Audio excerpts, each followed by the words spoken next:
Alhamdulillah Rabbil Alamin. Wa bihi nasta'inu ala umuri dunya waddin. Assalatu wassalamu ala asrafil anbiya'i wal mursalin, Nabiyyina Muhammadin wa ala alihi wa sahbihi ajma'in. Qala Allah ta'ala fil Qur'anil Karim, a'udzu billahi minasyaitonir rajim. Bismillahirrahmanirrahim. Ya ayyuhalladzina amanu taqullaha haqqa tuqatih wa la tamutunna illa wa antum muslimun. Wa qala aidan, ya ayyuhalladzina amanu taqullaha wa qulu qawlan sadida yuslih lakum a'malakum wa yaghfir lakum dhunubakum wa may yuti'illaha wa rasulahu faqad faza fawzan 'azima. Wa qala aidan, fa'aqim wajhaka lid-din hanifan fitratallahi allati fatara an-nasa 'alayha la tabdila li khalqillah dzalika ad-dinul qayyim walakinna aktsaran nasi la ya'lamun. Wa qala Nabi sallallahu alaihi wasallam, kullu mauludin yuladu 'ala al-fitrah fa'abawahu yuhawwidanihi aw yumajjisanihi aw yunasiranihi. Wa qala aidan, ittaqillaha haitsu kunta wa bi'is sayyi'ata al-hasanata tamhuha wa khaliqin nas bi khuluqin hasan. Usikum wa iyaya bi taqwallah faqad faza al-muttaqun. Hadirin jamaah salat subuh Masjid Al-Mukmin yang insyaallah kita semua mengharapkan taufik, hidayah dan inayah dari Allah Subhanahu wa taala. Alhamdulillah Rabbil Alamin, segala puji milik Allah Rabbul Alamin yang telah memberikan beribu-ribu nikmat kepada kita semua, wabil khusus nikmat iman dan Islam, nikmat sehat wal afiat serta taufik dan hidayah. Alhamdulillah, pada kesempatan pagi hari ini kita ditakdirkan oleh Allah bisa berkumpul kembali di masjid yang kita cintai dalam kegiatan ibadah kepada Allah dan melanjutkan dengan kajian tafsir Al-Quran Karim yang insyaallah pada kesempatan pagi hari ini kita akan membahas salah satu ayat yang terdapat dalam Al-Quran surat An-Nur. Mudah-mudahan semua aktivitas yang kita lakukan menjadi ibadah bagi kita semua, menjadi penyebab Allah meridhai kita, memberikan rahmatnya kepada kita semua, mengampuni seluruh khilaf, salah dan kekeliruan yang pernah kita lakukan. Insyaallah kita menjadi hamba Allah yang mulia di dunia dan di akhirat. Amin ya rabbal alamin. Salawat serta salam kita aturkan di hadirat Nabi Muhammad sallallahu alaihi wasallam, penutup para nabi dan tidak ada nabi sesudah kita. Allahumma shalli ala nabiyyina Muhammad wa ala alihi wa sahbihi ajma'in. Hadirin rahimakumullah, 1 tahun kita tidak ketemu. Ya, hitungan hijriah. Kalau Masehi kurang lebih 2 atau 3 bulan. Karena kondisi PPKM, kalau nggak salah PPKM, sehingga beberapa pertemuan Ahad kita non-aktif atau kita libur, taklim dan ibadah dari rumah masing-masing. Dan alhamdulillah hari ini kondisinya sudah mulai baik. Mudah-mudahan semakin ke depan semakin berangsur-angsur pulih, membaik, dan Indonesia bisa bangkit, bisa beraktivitas dalam segala hal dan kebaikan. Insyaallah mendapatkan menjadi bangsa yang mendapatkan ampunan, ridho dari Allah Subhanahu wa taala yang disebut dengan baldatun thayyibatun wa rabbun ghafur. Baldah itu negara, thayyibatun yang adil, makmur dan mendapatkan bantuan dari Allah, wa rabbun ghafur, dan insyaallah Allah memberikan ampunan kepada masyarakatnya dan kepada umat yang ada. Baldatun thayyibatun wa insyaallah. Maka berhusnudzon terus, berprasangka baik terus, minta pertolongan dorongan, petunjuk kepada Allah agar supaya kita semua senantiasa dalam lindungan Allah Subhanahu wa taala. Amin. Hadirin rahimakumullah, dalam surat Ar-Rum ayat 30 Allah Subhanahu wa taala berfirman, "Faqim wajhaka lid-din hanifa fitratallahi allati fatara an-nas 'alaiha la tabdila li khalqillah dzalika ad-dinul qayyim walakinna aktsaran nasi la ya'lamun." Sengaja ayat ini kita bahas. Mungkin beberapa tahun yang lalu sudah dibahas, tapi mungkin sudah lupa juga karena lama. Sengaja kita bahas ayat ini untuk mengulang kembali kajian-kajian ilmu ini untuk tajdid wa tahqiq. Tajdid memperbaharui ingatan, wa tahqiq dan mengokohkan. At-tajdid wa tahqiq. Di antara hikmah taklim wa ta'alim itu di situ. Hikmah belajar itu ya takrif untuk mengetahui, tajdid untuk takrif untuk mengetahui, tajdid untuk memperbaharui. Jadi mengetahui, memperbaharui, tahqiq untuk mengokohkan. Siapa tahu apa yang sudah kita ingat karena banyaknya persoalan lupa. Nanti ketika baca lagi, dengar lagi, ingat lagi. Nanti lama lupa lagi. Jangankan yang begini, kadang-kadang lagi sholat aja lupa. Ini udah lupa apa ya? Ya, kalau lagi nggak fokus, nggak konsentrasi, kadang-kadang lupa. Bapak yang sudah biasa berangkat dari rumah ke kantor, cuma gara-gara karena libur hampir 3 bulan, hampir 2 bulan atau 3 bulan, kadang-kadang bingung. Lewat mana lagi? Kadang-kadang. Nah, kalau anak muda biasanya ingatannya masih tajam. Kenapa? Karena yang ingat masih sedikit, persoalan yang ingat masih sedikit. Tapi kalau sudah usia 40 tahun ke atas, mulai banyak ingatan yang harus diperbaharui. Makanya para ulama dulu menyatakan belajar di waktu kecil bagi menulis di atas batu, belajar sesudah dewasa bagi menulis di atas air. Apa bedanya? Kalau waktu kecil nangkepnya susah, hafalnya susah, ingatnya susah. Tapi kalau sudah ingat, hafal, insya Allah awet hafalannya. Tapi kalau sudah dewasa, nangkepnya cepat, ngertinya cepat, cepat juga hilangnya. Bahkan ada istilah barlen, kalau kata orang Jawa, barlen, bubar, kelalen. Ya gak apa-apa, kita bilang materi ini insya Allah akan menjadi hasanah, kebaikan kepada kita semua. Amin. Hadirin rahimakumullah, yang kedua di antara tujuan pembahasan ini, hari ini muncul fenomena baru di dunia maya. Ada juga yang sampai ke dunia nyata. Entah ini benar atau rekayasa.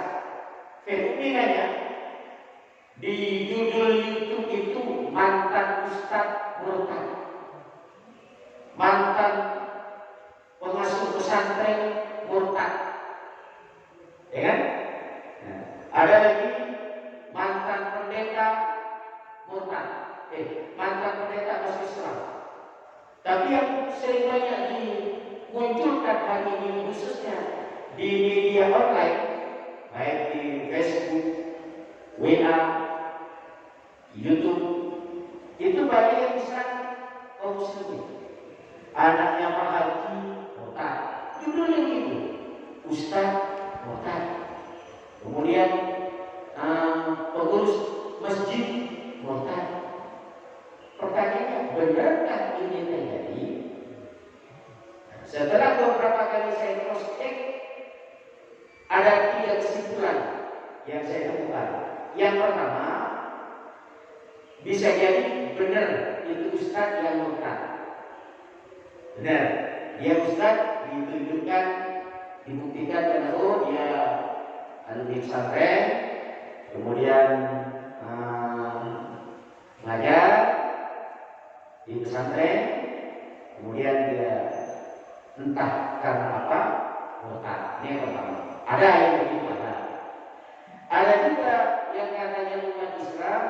mantan pengurus pesantren ini murtad. Setelah dicek, ternyata ini adalah umat Islam yang maaf dari lahir sampai tua gak bermasjid, tapi Islam. Bahasa lainnya Islam abangan. Nah, ketika dicek dari mana baca Fatihahnya belepotan, katanya keturunan Habib, keturunan Ustaz. Baca Qurannya belepotan, baca pemahaman agamanya gak jelas. Oh, bisa jadi ini dari Muslim awalnya. Ada yang tajam mengkritisi Islam, kemudian dia menghujat. Ternyata setelah mendidik dari lahir dia nggak pernah Islam. Maksudnya setiap bayi yang dilahirkan dalam keadaan Islam, maksudnya tidak mengenyam pendidikan Islam, dia hidup di keluarga non-Muslim, tapi setelah dewasa, dia sesuai dengan agama yang dia pahami dan pura-pura ngaku sebagai orang Islam, ngaku mantan ustaznya. Entah tujuannya apa, bisa jadi tujuannya pecah belah NKRI, Negara Kesatuan Republik Indonesia, entah tujuannya mengadu domba, entah tujuannya melecehkan Islam, wallahu a'lam. Kalau mendalam begitu, biasanya ada yang tersirat dan ada yang tersirat. Maka saya bilang menarik pada kesempatan pagi ini untuk membahas salah satu firman Allah yang terdapat di dalam Al-Quran surat An-Nur ayat 30. Kalau sempat bisa jadi sampai ayat 31 dan 32. Ini di antara kata belakangnya. Kenapa kita akan membahas ini untuk mengkaji agak lebih mendalam sedikit agar supaya menjadi hasanah Islamiyah, hasanah ilmiah bagi kita semua. Hadirin rahimakumullah, bapak-bapak dan ibu-ibu yang Allah Ta'ala berfirman, fa'akim wajhaka lid-dini hanifah, maka hadapkanlah wajahmu terhadap agama yang lurus, yaitu agama Islam. Fitratallahi allati fataran nas 'alaiha, fitrahnya Allah adalah agama yang benar yang Allah turunkan kepada manusia. La tabdila li khalqillah, tidak ada pengganti selain agama Allah. Dzalika dinul qayyim, itulah agama yang lurus. Walakin aktsaran nasi la ya'lamun, tapi kebanyakan manusia tidak mengetahui. Faqim wajhaka, maka hadapkanlah wajahmu. Dalam tafsir Ibnu Katsir dinyatakan yang disebut dengan faqim itu dari lafaz qoma, berdiri tegak. Hadapkan, berdiri tegak terhadap agama yang benar. Makanya Bapak ketika kita selesai adzan, nunggu waktu sholat berjamaah, ada rapat yang disebut dengan iqamah. Iqamah itu panggilan untuk berdiri karena waktu pelaksanaan sholat siap untuk dilakukan. Makanya adalah qad qamatis shalah, sungguh telah siap untuk ditegakkan ibadah sholat. Qad qamatis shalah. Arti ini maknanya berdiri tegak. Dalam beragama harus jelas dalam beragama, enggak mincra-mincre. Makanya mohon maaf kalau ada orang yang mengatakan semua agama itu benar, ini adalah paham yang sesat, paham yang keliru. Ya kan? Semua agama itu benar, ini paham liberal. Yang betul menurut kita adalah inna dina indallahi Islam. Sesuai dengan apa yang dinyatakan oleh Allah, sesungguhnya aturan hidup atau agama yang diterima di sisi Allah adalah al-Islam. Siapa yang mencari agama selain Islam, maka akan Di akhirat dia termasuk orang yang celaka atau yang rugi. Nah, ini komitmen yang jelas sehingga kita tidak tersesat di dalam beragama. Mohon maaf, propaganda kelompok-kelompok pluralisme agama dan kelompok-kelompok liberalisme agama menghembuskan di tengah-tengah masyarakat, khususnya generasi muda kita, pemahaman-pemahaman yang menyimpang dari ajaran agama. Ya, di antaranya kan menganggap semua agama sama. Ilmu agamamu bagiku agamamu. Yang sering-sering dijadikan alasan bahwa semua agama itu sama-sama mengajarkan kebaikan. Yang kedua, kita ini hidup di Indonesia. Ada 6 agama yang diakui oleh bangsa Indonesia. Maka semuanya ada sama-sama benar.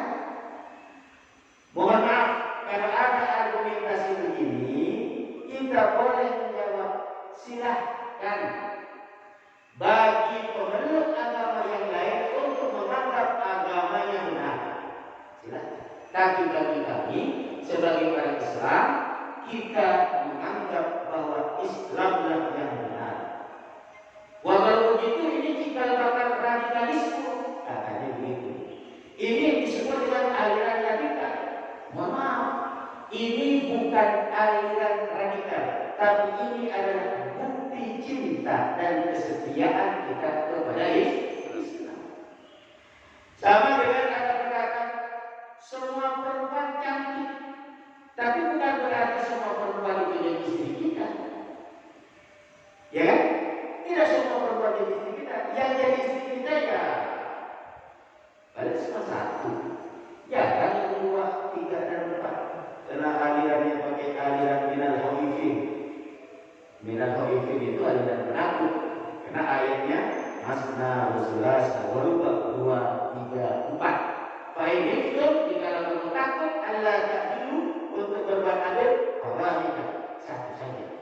Nah, kita kan banyak kan Allah daripada ribut nanti nggak adil, terjadi perang bakar Yuda, lebih baik udah 1 aja lah. Ya. Oh, banyak agama yang dibilang baik, tapi bagi kita keyakinan kita hanya Islam yang baik, hanya Islam yang kita pilih sebagai din. Inna sholati wa nusuki wa mahyaya wa mamati lillahi rabbil alamin. Sesungguhnya sholatku, ibadahku, hidupku dan matiku milik Allah Rabbul Alamin. Fa'akim wajhaka lid-din hanifah. Maka hadapkanlah wajahmu terhadap agama yang lurus, yaitu agama al-Islam. Hadis. Wa'akim wajhaka lid-din hanifah. Fitratallahi allati fatara an-nas 'alaiha. Dan fitrah dari Allah Subhanahu wa taala yang telah menciptakan manusia, yaitu tidak ada perubahan dalam ciptaannya, yaitu agama yang lurus. Agama yang dibawa oleh Nabi Adam, Idris, Nuh, Hud, Saleh sampai Nabi Isa dan Nabi Muhammad SAW disebut dengan agama hanif, agama yang lurus, yaitu al-Islam, agama Islam. Maka kalau kita lihat para nabi-nabi terdahulu, beliau mengajak umatnya untuk beribadah kepada Allah Subhanahu wa taala. Kemudian beliau bersama dengan para umatnya bersama-sama beribadah kepada Allah. Tidak ada di antara para nabi yang mengajak umatnya untuk beribadah kepada selain Allah. Tidak ada di antara para nabi yang mengajak umatnya untuk menyembah dirinya. Tidak ada. Semua dari para nabi dan rasul mengajak umatnya untuk mentauhidkan Allah, mengesahkan Allah dan beribadah bersama-sama dengan umatnya, yaitu menyembah Allah Subhanahu wa taala. Bersama-sama minta kepada Allah dan munajat kepada Allah. Kalau dalam akidah salaf, tauhid rukun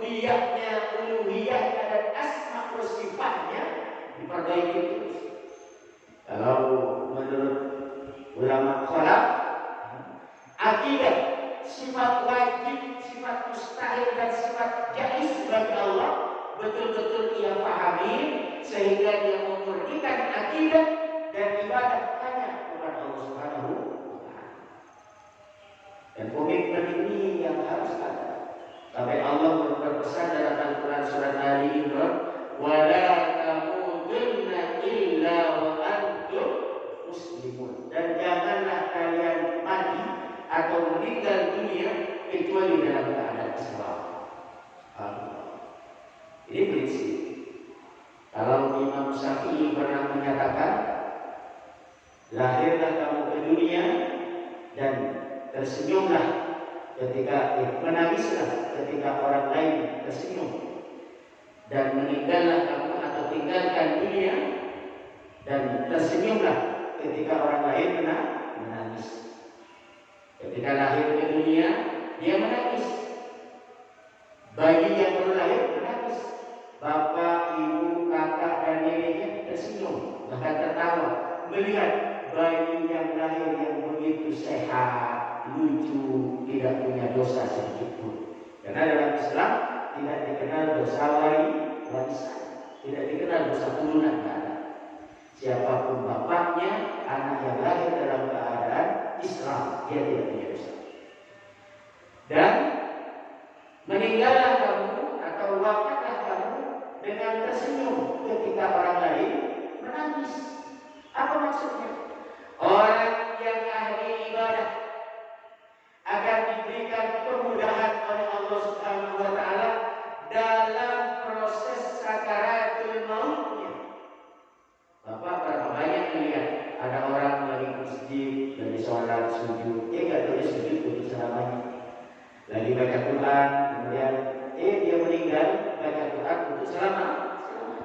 Lagi tausiah, lagi taklim, diberikan kemudahan. Kita sering dengar kabar ada tetangga pagi masih sehat, dari siang sudah meninggal. Luar biasa. Mudahnya Allah memberikan proses sakaratul maut kepada dia. Bahkan ada yang sampai dalam keadaan tersenyum. Kenapa?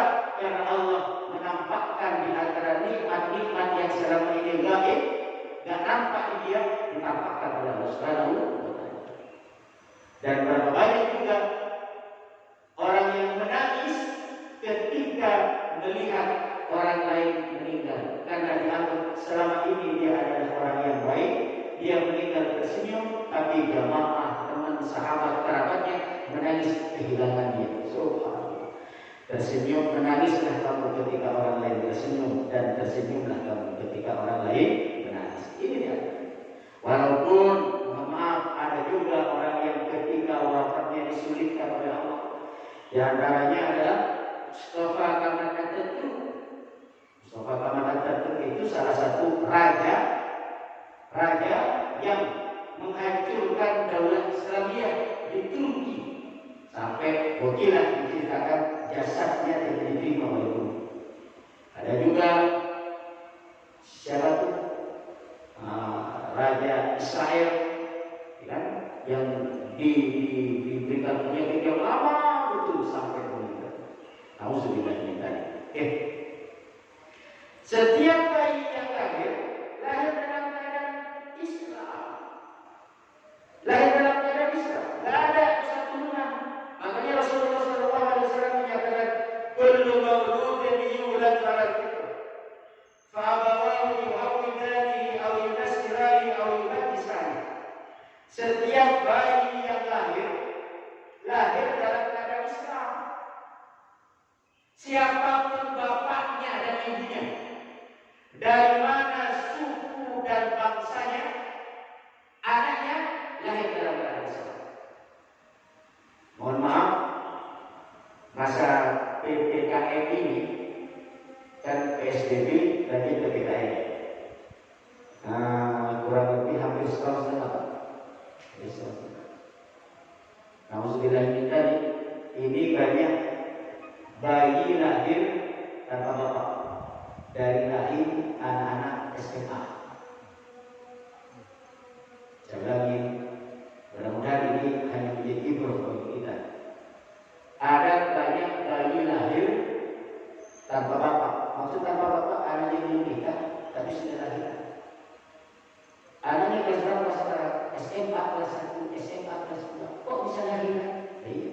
belajarnya di rumah. Pagi-pagi bapaknya berangkat kerja, ibunya berangkat kerja, anaknya sudah belajar di rumah. Perempuan, dan anak perempuan kan tidak sendirian, teman kelasnya atau teman sekolah yang lain kan dia belajar di rumah. Akhirnya saling mengunjungi di rumahnya masing-masing. Alhamdulillah, ini banyak terjadi. Sekolahnya tahu, mau belajar online. Dia pintar-pintarnya untuk menutupi aib. Maka disebut dengan anak hasil dari perbuatan zina. Anak itu lahir tidak punya dosa. Yang dosa siapa? Ya bapak dan ibunya. Bapak dan ibunya. Hari ini muncul aliran-aliran sesat. Anak dari mereka ya Islam. Yang sesat siapa? Ya bapak dan ibunya. Banyak koruptor atau pencuri bahasa lainnya ada di mana-mana. Bagaimana dengan anaknya? Anaknya lahir dalam keadaan muslim. Bapak dan ibunya yang mempunyai dosa. Makanya dibilang kullu mauludin yuladu ala fitrah. Setiap bayi yang lahir dalam keadaan Islam. Inilah kelebihan Islam dibanding beberapa agama yang lain. Karena di dalam Islam tidak dikenal dosa turunan dan warisan. Makanya ada beberapa wilayah yang pertumbuhan jumlah penduduk muslimnya semakin hari semakin banyak. Di antaranya mereka sadar bahwa Islam itu agama yang sempurna. Di antara kesempurnaannya di dalam Islam tidak dikenal kasta. Dulu kan ada lagu itu. Karena cinta tak kenal kasta, di matamu kau paling berharga. Lagu tahun 80-an. Dalam Islam tidak mengenal kasta. Inna akramakum indallahi atqakum. Sesungguhnya orang yang paling mulia di antara kalian semua adalah orang yang paling bertakwa kepada Allah Subhanahu wa taala. Inilah dalam Islam kesempurnaannya. Makanya ada beberapa masyarakat yang dulu dia hidup terkungkung dengan kasta. Kalau saya anaknya petani nggak mungkin bisa jadi pejabat sampai kapanpun ya kan. Kalau saya anaknya pedagang ya sampai kapanpun pedagang kan begitu dulu. Nah, ketika mengenal Islam, semua manusia punya potensi untuk berubah sifatnya, karakternya, karirnya, ekonominya, dan masa depannya. Makanya dibilang inna akramakum indallahi atqakum. Sesungguhnya orang yang paling mulia di sisi Allah adalah orang yang paling bertakwa. Yarfa'illahu alladziina aamanu minkum walladziina utul ilma darajat. Allah akan mengangkat di antara kalian semua orang-orang yang mempunyai ilmu dan mempunyai iman. Yarfa'illahu alladziina aamanu minkum walladziina utul ilma darajat. Yang beriman dan yang mempunyai ilmu. Kita lihat beberapa tahun yang lalu kita dengar ada seorang perempuan, ibunya kuli cuci, bapaknya petani atau tukang becak, anaknya menjadi dokter termuda, lulus SMP langsung SMA, lulus SMA langsung S1, lulus S1 langsung S2, lulus S2 langsung S3 dengan nilai terbaik, sehingga ketika dia lulus langsung diangkat oleh salah satu perguruan tinggi untuk dijadikan sebagai dosen tetap. Diangkat derajatnya oleh Allah karena iman dan ilmu. Kalau pakai kasta, anaknya orang miskin mah jangan jadi dosen dari itu. Tapi dalam Islam tidak mengenal kasta. Ini yang pertama. Yang kedua, dalam Islam tidak ada dosa turunan. Tidak ada dosa turunan. Bapak dan ibunya ahli maksiat dia yang dosa. Bayi yang lahir dalam keadaan Islam. Dalam ayat fa'abawahu maka bapak dan ibunya layak mendidik yuhawwidani menjadi Yahudi atau Nasrani atau menjadi Nasrani atau Majjisan atau menjadi orang Majusi. Nah, berarti peran orang tua yang mempengaruhi pola pikir, pola sikap, pergaulan siswa anak, sehingga ada tanggung jawab besar bagi kita untuk merubah karakter anak dari yang tidak baik menjadi baik. Kita berikan kepada mereka informasi yang positif agar supaya menjadi generasi yang unggul yang hebat. Dalam hadis yang lain Allah menyatakan, Inni khalaqtu ibadi hunafa. Sesungguhnya aku telah menciptakan hamba-hambaku dalam keadaan hanif, dalam keadaan sempurna, lurus dalam agama yang baik dan benar. Aku ciptakan manusia tidak punya dosa guna, tidak punya cacat, hanif, hunafa. Dan kemudian syaitanlah yang kemudian menggoda dia andinihim dari agama mereka. Maksudnya bujuk rayu setan yang mengakibatkan mereka tidak mengenal Allah dan jauh dari hidayah kepada Allah Subhanahu wa Ta'ala.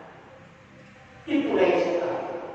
Makanya dibilang setan adalah musuh yang nyata, musuh yang jelas. Jangan sampai kita berteman atau berkawan dengan setan.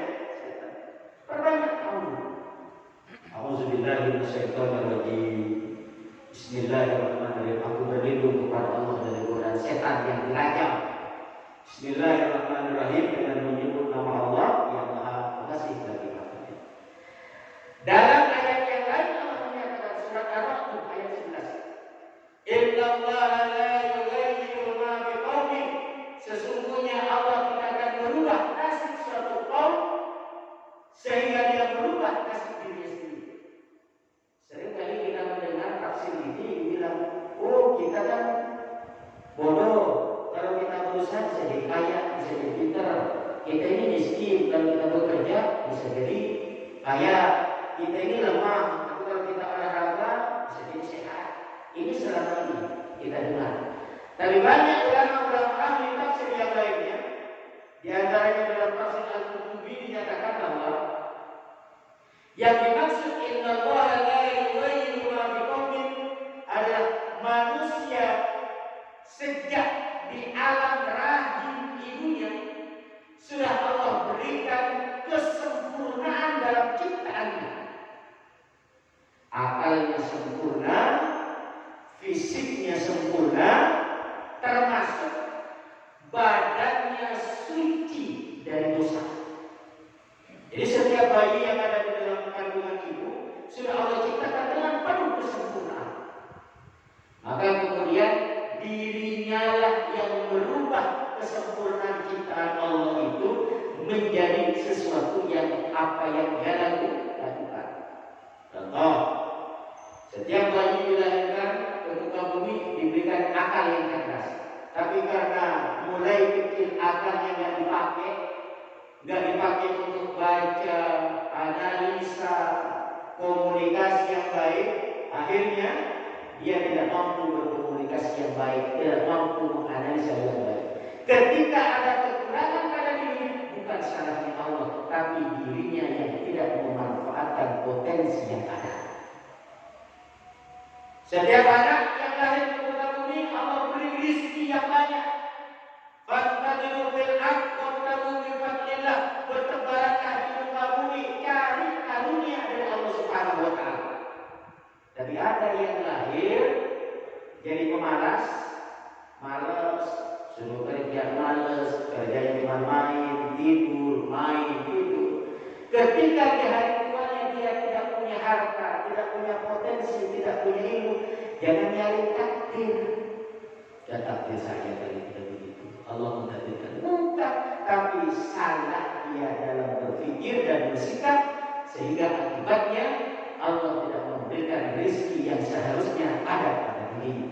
Subhanallah. Innallaha la yughayyiru ma biqaumin hatta yughayyiru ma bi anfusihim. Makanya dibilang fitratan nas 'alaiha la tabdila li khalqillah dzalika dinul qayyim walakinna aktsaran nas la ya'lamun. Akan tetapi kebanyakan manusia tidak mengetahui tentang kebenaran ini, bahwa agama itu adalah Islam yang paling benar di sisi Allah. Setiap bayi yang lahir dalam keadaan mulia, suci. Kemudian setiap anak punya potensi yang dahsyat, yang apabila diasah potensinya itu dia bisa mempunyai loncatan yang lebih tinggi. Dan lihat salah satu Nabi Yusuf alaihissalam sejak kecil ditempa dengan kondisi yang sangat dahsyat. Kecil difitnah oleh keluarganya, saudaranya, kemudian beliau dibuang ke sumur. Setelah dibuang ke sumur, diambil oleh pedagang, dijual ke Mesir. Setelah di Mesir kemudian dijadikan budak, kemudian setelah dewasa dijadikan sebagai anak angkat oleh Imratul Aziz. Giliran tua digoda, diajak bermaksiat. Ternyata beliau mampu mempertahankan imannya. Ya. Konsekuensinya apa? Nah, ditanya, Yusuf itu baginya yang depan atau yang belakang yang sobek? Kalau yang depan yang sobek, itu Yusuf yang salah. Karena dia ingin memperkosa, perempuannya tak mau. Tapi kalau baju belakangnya yang sobek, perempuannya yang bersalah. Karena Yusuf mau lari, tapi ditanya dari belakang. Ada jawaban. Kalau anak muda sekarang bajunya nggak ada yang sobek. Kok nggak ada sobek? Dibuka sendiri. Alhamdulillah. Habis di penjara, ya, ketemu dengan berbagai macam model orang di dalam penjara. Sampai akhirnya beliau diangkat derajatnya oleh Allah, mampu mentakwil mimpi dan kemudian diangkat menjadi Menteri Pangan dan Perekonomian di Mesir pada waktu itu. Prosesnya panjang. Dan kalau Yusuf berputus asa dan senyapnya habis beliau. Tapi Allah memberikan ibrah kepada kita. Ada proses panjang untuk mendapatkan kebahagiaan atau kenikmatan. Munibina ilaihi wattaquu wa aqimus shalata wa la takunu minal musyrikin. Munibina, kembalilah kepada Allah dengan cara bertaubat kepada Allah. Ketika melakukan kesalahan, keluar dari agama yang benar, kembalilah kepada Allah, bertaubat kepada Allah dan istiqomah dalam ketaatan kepada Allah Subhanahu wa taala. Munibina ilaihi. Sebagai bentuk munib adalah wattaquu, bertakwa kepada Allah. Maknanya seluruh perintah Allah kerjakan dengan penuh ketaatan. Seluruh larangan Allah jauhi dengan penuh kesadaran dan ikhlasa. Makanya takwa itu sederhana. Kerjakan perintah Allah, jauhi larangan. Takutlah kepada Allah kapan saja dan di mana saja. Wattaqu wa aqimus shalah, dan dirikanlah salat. Makanya ciri orang yang bertakwa di antaranya adalah beliau mendirikan sholat. Sering saya sampaikan apa perbedaan antara mendirikan sholat dengan mengerjakan sholat. Kalau mengerjakan sholat, selesai mengerjakan, pulang, selesai. Tapi kalau mendirikan, dia menjaga dirinya, pikirannya, sikapnya dari waktu sholat sampai waktu sholat yang lain. Tadi kita sholat subuh. Ketika sholat subuh, kita bilang, hidupku dan matiku milik Allah. Selesai sholat, ucapan kita, perbuatan kita, aktivitas kita bersama dengan keluarga dan masyarakat mencerminkan ibadah yang hidup dan matinya milik Allah. Sampai waktu zuhur. Dari waktu zuhur juga demikian. Dia jaga pandangan matanya dari maksiat. Dia jaga pendengarannya dari pendengaran yang berbentuk maksiat. Dia jaga pikiran, hati dan ucapannya dari durhaka kepada Allah. Yang keluar dari lisannya adalah doa, ucapan yang baik, kalimat thayyibah. Pandangannya adalah pandangan yang penuh dengan ketawaduan. Kita lihat Pak, ketika kita sholat, bisa nggak kita lihat ke atas? Bisa. Bisa nggak kita celingak-celinguk? Bisa. Tapi kita melakukan itu? Bukan. Kenapa? Karena nggak boleh. Kalau dia bisa atau tidak bisa, dia bisa. Tapi kita nunduk, hanya melihat ke tempat sujud sebagai bentuk tawadhu, rendah hati, sebagai bentuk kita khusyuk di dalam beribadah kepada Allah Subhanahu wa taala. Maknanya ketika kita taat kepada Allah, fokus dalam ibadah dalam hidup itu. Enggak usah berani-berani.